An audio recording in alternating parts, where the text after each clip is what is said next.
నేను సూటికి ఒక్క మాట అడగదలుచుకున్న చంద్రశేఖరరావు, నీకేమాత్రం సిగ్గున్న ఒక్క మాటకు సమాధానం చెప్పు. ఇక్కడ ఎన్నికల రోజు పోలింగ్ రోజు పొద్దున్నే నాగార్జున సాగర్ భూభాగం మొత్తం తెలంగాణలో ఉంది. నాగార్జున సాగర్ ప్రాజెక్టు కంప్లీట్గా తెలంగాణ స్వాధీనంలో ఉంది.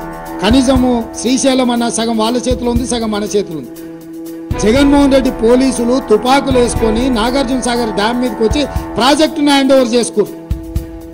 ఈ సన్నాసి రండా జగన్మోహన్ రెడ్డి తెలంగాణలోకి వచ్చి నాగార్జున సాగర్ ప్రాజెక్టును ఆక్రమించుకుంటే నోట్లకెళ్ళి మాట వెళ్ళలే. రండ పనులు చేసింది లొంగిపోయింది నువ్వు చంద్రశేఖరరావు. నువ్వు రండగాడి కాబట్టి జగన్మోహన్ రెడ్డి వచ్చి నాగార్జున సాగర్ మీద తుపాకులు పెట్టి ప్రాజెక్టును హ్యాండ్ ఓవర్ చేసుకున్నావు. అదే కాంగ్రెస్ అధికారంలో ఉన్నప్పుడు వచ్చి చూడమను, ఇవాళ రమ్మను, వచ్చి నాగార్జున సాగర్ మీదకి రమ్మను జగన్మోహన్ రెడ్డిని.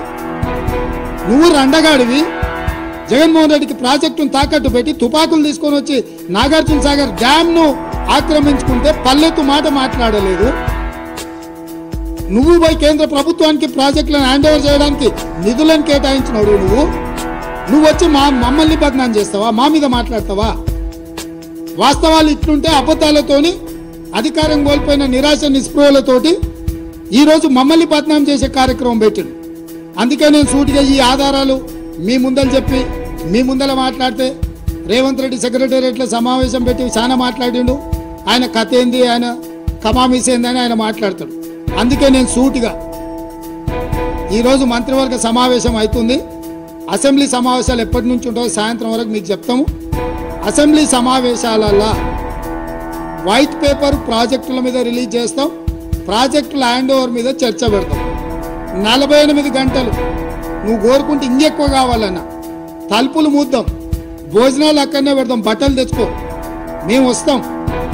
మామ అల్లుడు మీరు ఇద్దరు రాండి, లేకపోతే ఎంబడి కొడుకుని తెచ్చుకోరు, అవతల మీ బిడ్డ ఉంటే ఆమెను కూడా ఉమ్మడి సమావేశాలు పెడతాం. ఒకవేళ చర్చ చేద్దామంటే శాసన మండలి శాసనసభ ఉమ్మడి సమావేశాలు ప్రత్యేకంగా ప్రాజెక్టుల మీద జలాల మీద చర్చ పెడతాము. మాకెవ్వరు లేరు, నేను మా ఉత్తమ్ కుమార్ రెడ్డి గారు ఇద్దరమే మాట్లాడతాం. సంబంధిత శాఖ మంత్రిగా వారు మాట్లాడతారు, ముఖ్యమంత్రిగా నేను మాట్లాడతాను.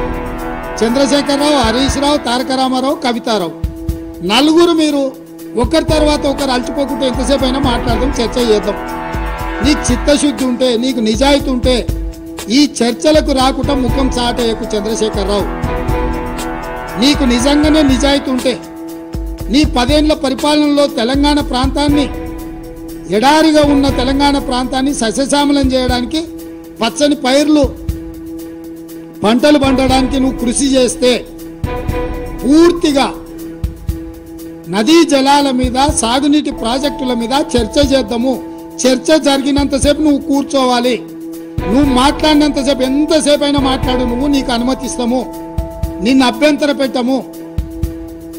నువ్వు నీ అల్లుడు, ఎందుకంటే 5 ఏళ్ళు ఆయన మంత్రి, 5 ఏళ్ళు ఈయన మంత్రి సాగునీటి ప్రాజెక్టు, 5 ఏళ్ళు ఈయన ముఖ్యమంత్రి, 10 ఏళ్ళు ఈయన ముఖ్యమంత్రి, 5 ఏళ్ళు ఆయన ఆర్థిక మంత్రి. వ్యవహారం అంతా మామ అల్లుల మధ్యలోనే జరిగింది. మీకు పూర్తిగా అవకాశం ఇస్తాం. ఒక్క నిమిషం కూడా నీ మైక్ కట్ చేయం చంద్రశేఖరరావు. రా, ప్రతి డాక్యుమెంట్ తీసుకొని నేను మా మంత్రివర్యులు ఉత్తమ్ కుమార్ రెడ్డి గారు మేము మాట్లాడతాం. వాస్తవాలను ప్రజలకు చెప్తాం. ఎవడు ద్రోహి, ఎవడు దొంగ, ఎవడు లొంగిండు, ఎవడు వంగిండు, ఎవడు ప్రాజెక్టులను తాకట్టు పెట్టిండు, ఎవడు ముఖ్యమంత్రి ఉన్నప్పుడు ఈ తెలంగాణకు అత్యంత ద్రోహం జరిగింది. ఉమ్మడి రాష్ట్రంలో జరిగిన అన్యాయానికంటే, 60 ఏళ్ళు ఉమ్మడి రాష్ట్రంలో జరిగిన పరిపాలనలో జరిగిన నష్టానికంటే చంద్రశేఖరరావు ముఖ్యమంత్రి అయిన 10 ఏళ్లలోనే కృష్ణానది జలాలలో తెలంగాణకు తీరని అన్యాయం జరిగింది. నేను నిర్దిష్టమైన ఆరోపణ చేస్తున్నా. పోతిరెడ్డిపాడైనా, రాయలసీమ లిఫ్ట్ అయినా, ముచ్చుమరి ప్రాజెక్ట్ అయినా, ఈరోజు పాలమూరు జిల్లాలో మొదలైన నీళ్లు శ్రీశైలం రాకంటే ముందే రాయలసీమ ప్రాజెక్టు ద్వారా రోజుకు 12-13 టీఎంసీలు, 30 రోజులు ఈయన మనం కళ్ళు మూసుకుంటే 1000 టీఎంసీలు తరలించకపోతాడు. తాగడానికి కాదు కదా, బురద మెక్కడానికి కూడా శ్రీశైలం దొరకదు. ఇంకా ఈ మొనగాడు పొడిచింది ఎంతనే అని అంటే మొత్తం ప్రాజెక్టులు 1.5 టీఎంసీ, 2 టీఎంసీ అన్నాడు పాలమూరు రంగారెడ్డి, అది 1 టీఎంసీకి తగ్గించిండు. 1/2 టీఎంసీ కల్వకుర్తి, 1/4 టీఎంసీ ఎస్ఎల్బిసి, అన్నీ కలిపితే రోజుకు 2 టీఎంసీలు కూడా మనం తెచ్చుకునే పరిస్థితి లేదు ఈరోజు. పాలమూరు రంగారెడ్డి, కల్వకుర్తి, ఎస్ఎల్బిసి అన్ని ప్రాజెక్టులు లెక్కగట్టి నిజంగా అవి పూర్తి చేసి 100% ఆ నీళ్లు మనం వేళ తెచ్చుకుంటే శ్రీశైలం కంటే ముందుగాల మనం తీసుకోగలిగిన నీళ్లు బిలో 2 TMC, వాళ్ళు పర్ డే 13 TMC. మన ఉమ్మడి ప్రాజెక్టులు మన దగ్గరికి రావాల్సిన పని లేదు. వాడు ధైర్యంగా మన దగ్గరకు వచ్చి మన ప్రాజెక్టులు స్వాధీనం చేస్తున్నాం. అవతల ఇప్పుడు పోతిరెడ్డి పాడో లేకపోతే రాయలసీమనో ముచ్చుమర్రి దగ్గరికి మనం పోయి ఆపగలుగుతామా? 12-13 TMCలు పర్ డే తరలించకపోతే వారం రోజులు చూడనట్టుంటే 100 TMCల నీళ్లు మాయమైపోతాయి. 100 TMCల నీళ్లు పోయినాక ఏం బుద్ధమెక్తావా? ఇవాళ అవతలున్న ప్రాజెక్టులు ఎట్లా పాలనో చెప్పమని చంద్రశేఖరరావు 10 ఏళ్ళు గాడిదలు కాసిండా చంద్రశేఖరరావు? 12-13 TMCల నీళ్లు తరలించకపోవడానికి ప్రాజెక్టులు జగన్మోహన్ రెడ్డి కడుతుంటే, చంద్రబాబు నాయుడు కడుతుంటే అడ్డుకోవాల్సింది, కేసులు వేయాల్సింది, ధర్నాలు చేయాల్సింది, నిరసన తెలపాల్సింది, జంతర్ మంతర్లో ఆమరణ నిరాహార దీక్ష చేయాల్సింది వదిలేసి కేంద్ర ప్రభుత్వానికి ఫిర్యాదు చేసి ప్రాజెక్టులను ఆపించే పని చేయకుండా ప్రగతి భవన్లో లేకపోతే ఫామ్ హౌస్లో వండుకొని ఇవాళ ఆయన నల్గొండ జిల్లాకు పోయి నిరసన తెస్తాడంట.